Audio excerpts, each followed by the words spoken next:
In the late 1800s, industrialization and the growth of big business began to cause economic conflict between classes.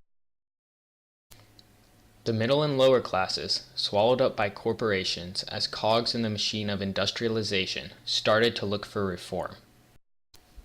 Workers wanted higher wages, shorter hours, and safer working conditions so they could have a reliable way to provide for their families.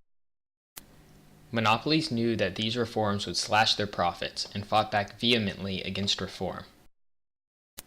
With the help of the federal government and private agencies, corporations brutally shut down strikes and opposed union efforts. But for large business, the fight to maximize profit was not only against workers' unions, it was against their competitors. To keep themselves ahead of their competition, monopolies use anti-competitive practices, such as predatory pricing and exclusive dealing. Predatory pricing is a system where monopolies lower their prices to a level that smaller businesses can't maintain in order to put them out of business. The monopoly could then buy out the company in a process of horizontal integration to strengthen their competitive presence in the market. Another anti-competitive practice called exclusive dealing is a form of vertical integration that was used by Gustavus Swift in the meatpacking industry. By owning every means of production from the ranges to the refrigerator cars to the meat processing facilities and distribution centers and allowing them to only deal with each other, Swift was able to keep prices lower than his competitors. While industry's faces were dominated by robber barons such as Harriman in railroads and Rockefeller in oil, many monopolies were actually organized through trusts. In a trust, companies give control of their business to a third party who helps handle their assets and control their prices. This creates a monopoly when a single trust controls multiple competitors in the same industry. By fixing prices within the trust, members could bankrupt companies outside the trust while maintaining the illusion of a competitive marketplace.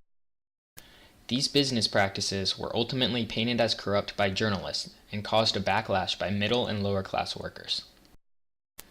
Opposition against trusts was particularly high among farmers, who protested the high charges for transporting their products to cities by railroad. In 1890, action against monopolies first found its way to the Senate floor as the Sherman Antitrust Act, where it passed almost unanimously. While it was an important step in fighting monopolies, the Sherman Antitrust Act was not immediately successful in its goals. In 1985, the Supreme Court ruled that the American Sugar Company, which controlled 98% of sugar refining in the U.S., had not violated the act because controlling manufacturing was not controlling trade.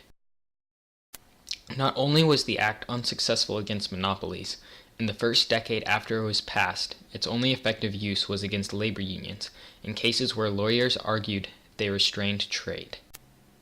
It was not until 1904 that the act saw its first success against a monopoly, under the guidance of progressive President Theodore Roosevelt.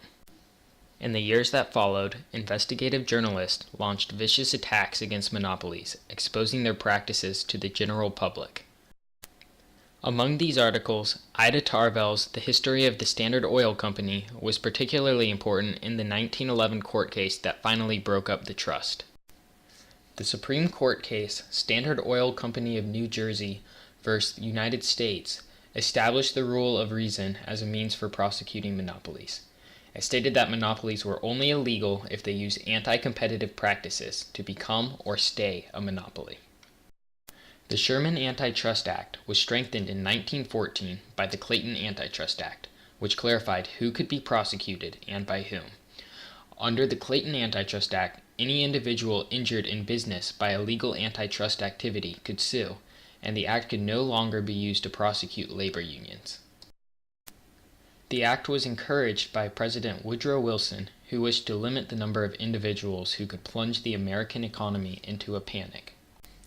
Since their creation, antitrust laws have been used and revised to maintain fair competition in the United States market for the good of the consumer and the economy. Created using PowToon.